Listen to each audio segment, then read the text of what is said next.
What's up everybody, this is Master Ian Gamer. Following the Overwatch 2 PvP livestream and all the other announcements and AMAs which took place surrounding it, there's been quite a bit of discussion and debate surrounding all the new announcements and content reveals. From skepticism of Overwatch shifting into a 5v5 format, to disappointment in the fact that we didn't see any new maps or heroes, there's been some pretty mixed feelings about Overwatch 2 recently. And while I personally quite enjoyed the livestream and the stuff they showed off, I myself do have a number of concerns when it comes to the Overwatch sequel, particularly when it comes to how Blizzard is handling the development and their communication with the community. So in today's video, I just wanted to delve into my personal thoughts following the PvP livestream and discuss how Blizzard should handle future announcements and showcases like this over the course of 2021 and beyond. Real quick though, before we jump on in, I just want to remind you to subscribe and hit that bell icon to never miss out on any future Overwatch and Overwatch 2 news and content. But now let's talk about some of my concerns regarding Overwatch 2. So first up, I guess I should address the hot topic following this PvP livestream, which is the change to the 5v5 format. Now, in case you haven't watched the stream or don't know what I mean by saying a 5v5 format, Blizzard did confirm in this livestream that team sizes will be downsized from 6 players to just 5. What used to be a team of 2 tanks, 2 supports, and 2 DPS is now going to be a team of only 1 tank, 2 supports, and 2 DPS. They're quite literally just yeeting one of the tanks off the team.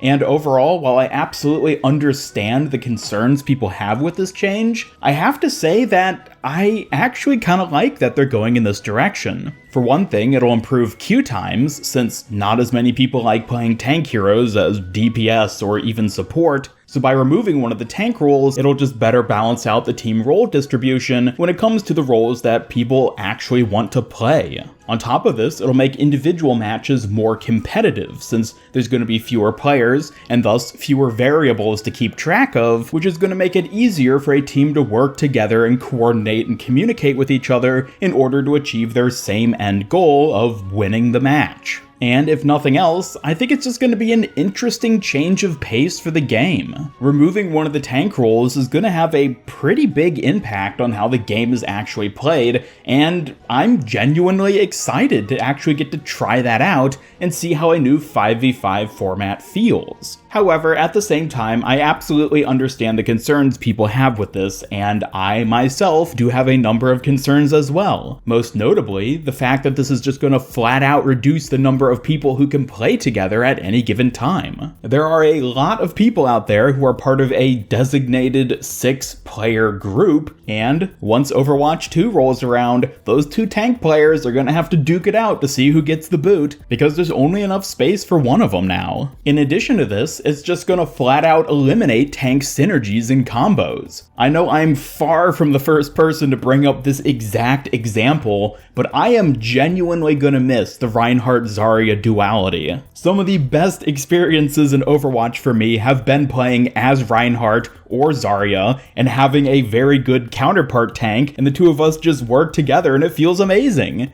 That's just going to be gone in Overwatch 2. And granted, I understand that a lot of tank duos have been very problematic when it comes to things like Sigma and Orisa, or Reinhardt and Zarya, as I just mentioned. There has historically just been so many balance concerns and issues with all these different tank combos. So again, I understand why Blizzard is shifting away from that, because it's probably just going to solve a ton of problems by eliminating all these terrible, unfun tank combinations, but at the same time, there's something great that's going to be lost once they do that. Really, it's just going to come down to us actually getting to try out this new 5v5 format for ourselves before we're able to really give a good evaluation of how 5v5 compares to 6v6. But while I do like that they're going in this direction, and I think it's probably going to be the best course for them to take, I have to say that I am worried about what's going to be lost in them doing so. Now, moving on from 5v5, it's time for me to delve into my more concerning concerns when it comes to Overwatch 2. And the first of these, which I'm going to touch on, is development speed. Based on the showcases Blizzard has given us recently, which was BlizzConline back in February, and then this recent PvP livestream in May, I get the impression that Overwatch 2 development is going very slowly. This PvP livestream to me feels like something which should have taken place just a month after BlizzConline instead of 3 months later. Just comparing gameplay footage and the content they showed off at BlizzConline and the PvP livestream, it feels very much like it's the same footage. Of course, we don't know when any of this footage was actually recorded, but given that the only really big new thing they talked about in the PvP stream compared to BlizzConline was the 5v5 format, which, might I add, was blatantly being played during BlizzConline, I just fail to see why it took them so long to have this follow-up PvP livestream. As I just said, 5v5 was clearly something they'd already committed to back in February, and based on just how we can assume things are developed internally, they've probably been committed to 5v5 since at least the beginning of the year, if not much, much earlier. So the fact that we're only hearing about it now, and in this sort of format with this kind of random PvP stream, I don't know, it just doesn't really give a great impression on how things are being developed internally for Overwatch 2. Now, I will mention something that Jeff Kaplan said back during BlizzConline in February, which is that he suspected they were going to have more to showcase for Overwatch 2 in March or April. And of course, that never ended up happening, but instead we ended up getting the PvP stream in May.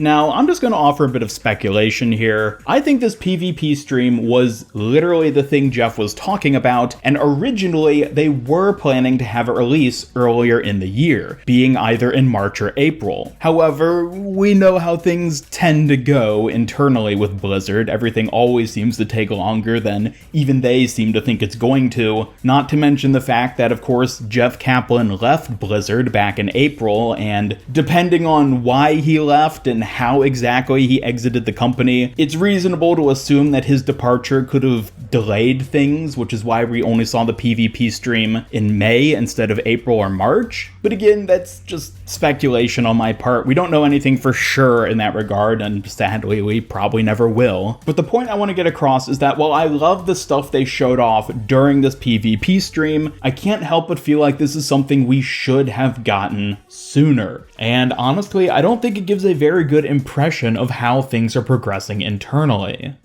Overall, I just sort of get the impression that Overwatch 2's internal development is just kind of all over the place. Not only do we have a lot of people who work on the game just leaving outright, but also we see them making all these sweeping design change decisions which seemingly are counterproductive to what they've already been working on. For example, back at BlizzCon 2019, one of the new maps showcased was Gothenburg, which, from what we can tell based on the map's layout and some of the footage shown of that map, was supposed to be a 2CP, or assault map. However, we now know that 2CP is going to be removed as a game mode from Overwatch 2, which means what? All the work they put into designing the layout and art assets for Gothenburg are now just wasted? It was confirmed by game director Aaron Keller in one of the recent AMAs that Gothenburg is in fact still a map, and apparently now is part of a brand new, as of yet to be announced game mode, but based on the footage from BlizzCon 2019, clearly Gothenburg was originally a 2CP map, which means that they then had to go through all the effort of converting it from 2CP into whatever the brand new game mode is, which in Aaron Keller's own words would be just as hard, if not harder, than building a whole new map from scratch.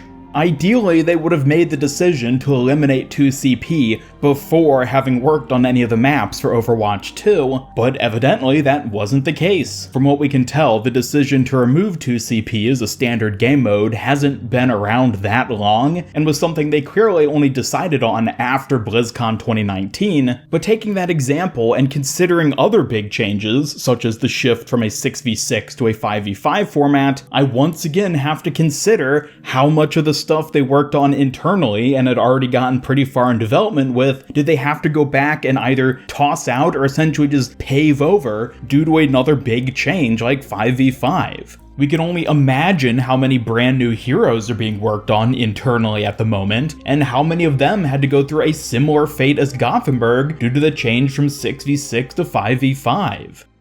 Funnily enough, I think a lot of these issues are actually stemming from the fact that Overwatch 2 is trying to not be a definitive sequel, but rather a sort of expansion sequel hybrid thing. I'm sure we all remember Jeff Kaplan back at BlizzCon 2019 saying how they wanted to redefine what a sequel is with Overwatch 2 by letting existing Overwatch 1 players carry over all their cosmetics and other content like that into Overwatch 2, so it's not like they have to start back from floor zero. However, the idea of Overwatch 2 being this sort of evolution of Overwatch 1, I think has actually introduced a ton of internal problems. Problems like deciding fairly late in development that they're going to get rid of 2CP, or deciding fairly late in development that they want to switch from a 6v6 to a 5v5 format, all of which are decisions that, while ultimately are probably going to result in a better final product, are also going to cause tremendous delays for the game actually being released. Which leads me to the final big concern I have for the sequel, which is that its release date is way too far away. Now, I get that it's important for Blizzard to take their time with developing the sequel, because we do not want them to rush out an unfinished product that's just gonna flop as soon as it launches. And believe me, I absolutely appreciate them focusing on quality over quantity and making sure the stuff they put out is good. But if we're being realistic with the modern day gaming marketplace, Overwatch 2 can't really afford to take the time it seems like they're trying to dedicate to it. And when I say that, it's less to do with Blizzard needing the money from launching a new game, which they absolutely don't, and more to do with the public's perception of the sequel given how long it's taking to develop. And bizarrely enough, it seems almost like the more Blizzard talks about Overwatch 2 leading up to its release, the worse impression people have of it. Just looking at the like to dislike ratio of all the major Overwatch 2 announcements and showcases they've put out over the past couple years, we can see that people aren't super overjoyed by the things Blizzard has had to say so far about Overwatch 2. And if I'm being honest, I think the biggest reason for this negativity from the community is that Blizzard hasn't been handling the communication very well. Specifically when it comes to the 5v5 example, someone like me who's very dedicated to Overwatch and follows basically everything they talk about is going to understand the benefits of switching to a 5v5 format and understand where Blizzard is coming from when they decide to make this change. However, to the average player who only casually pays attention and maybe plays during an event or two, this is a scary change in their eyes. They're used to the 6v6 format. They're used to having 2 tanks on their team and being able to play with 5 of their other friends. So Blizzard coming out and saying, oh, we're making this big change, all these heroes are used to are going to be reworked, you're going to be able to play with 1 less friend at a time, and we're basically going to take your entire image of what Overwatch is and just throw it up into the air and see where it lands, that's understandably pretty terrifying for the average person. And in my opinion, the only way Blizzard is going to be able to adequately sell a big change like this is by letting players actually try 5v5 for themselves. Now, unfortunately, I realize this is easier said than done. In the recent Content Creators AMA with the developers, Aaron Keller said that they don't expect that they're ever going to have an experimental card where people can try out the 5v5 format because it's going to require so many fundamental balance changes for every single hero that an experimental card just wouldn't be able to capture the changes necessary in order for it to work, and thus would likely give off only an even worse impression of how the new format would actually work. I know that there have been at least a couple workshop game modes made with the intention of emulating the new 5v5 format and many of the tank and other hero changes that came with it, but no disrespect to the people who worked on those workshop modes because I think they did a fantastic job, but it's simply impossible to accurately emulate the 5v5 format of Overwatch 2 in Overwatch 1. Replicating it is impossible because it's just too fundamentally different from what we have in-game currently. And this is why I believe that Blizzard's top priority at the moment when it comes to improving people's optimism and expectations for the sequel is to find a way to let them play 5v5 for themselves. Now, an interesting thing I considered is that had there not been a global pandemic back in 2020 and a regular in-person 2020 BlizzCon had taken place, I guarantee you we would have been able to play 5v5 at BlizzCon last year. It probably would have been a simplified version taking place on only one of the new maps, and probably not even having access to all the different heroes, since we know heroes like Orisa and Bastion are going to be reworked, but it would have given us a taste for what it's actually like to play in a 5v5 format, and even if it was only a handful of people who were able to attend BlizzCon and try it out for themselves, they would then be able to go on and say, yeah guys, Blizzard's right, 5v5 is a fun mode and we should be excited about that. But instead, we're just relying entirely on the developers themselves saying, oh, 5v5 is fun, it works, it's the best direction to take the game. And unfortunately, that just isn't convincing for many people. I honestly don't think Blizzard is going to be able to convince the majority of people that 5v5 is definitively the route to take Overwatch until they let people actually try it. And this is why we need to see some sort of alpha or beta for Overwatch 2 as soon as possible. And again, I understand that Overwatch 2's development is a time-consuming process, and it's not as easy as just throwing up an alpha for some people to try. But honestly, considering the way the public is perceiving Overwatch 2 at this point, my biggest concern isn't that Overwatch 2 isn't going to be a great game, but rather that Blizzard isn't doing a good enough job of selling the sequel and convincing people that these changes they're making are the right direction. It doesn't matter how good a game is, if people are convinced without even having tried it that it's going to be a bad game, the game is doomed. Overwatch absolutely needs a win at this point. People have slowly, gradually been losing interest in it because there just haven't been any big, exciting, substance-filled announcements for it. Sure, events are nice, but those only barely keep people dragged along. Sure, big development updates like announcing 5v5 for Overwatch 2 are interesting, but they're not selling people on the game. I don't know when Blizzard is planning to next announce a brand new map or brand new hero, but honestly, they either have to start doing that very soon, or let us actually try the game they're working on via some sort of alpha. Because while people like me pay close enough attention to the game to understand what they're doing and why, the majority of people aren't going to pick up on it until Blizzard drastically reconsiders how they're presenting the game. But these have just been my thoughts and concerns regarding Overwatch 2 right now, and how I think Blizzard could improve public perception going forward. But of course, I'd love to hear your thoughts in the comments down below. Do you think Blizzard needs to focus on improving the public's perception of Overwatch 2 via an alpha or some other sort of significant new content drop? Or do you think they should just focus on working on the game and wait until it releases to care about what people think about it? Either way, be sure to subscribe, follow me on Twitter, hit up that bell icon, and come join my Discord server to hang out and never miss any future news and updates regarding Overwatch and Overwatch 2. Special thanks to my YouTube channel members who help make these videos possible, and if you'd like to join them to get some cool rewards like your name at the end of my videos, then just hit that join button down below. Otherwise, this is Master Ian Gamer signing off, and until next time, have a great day.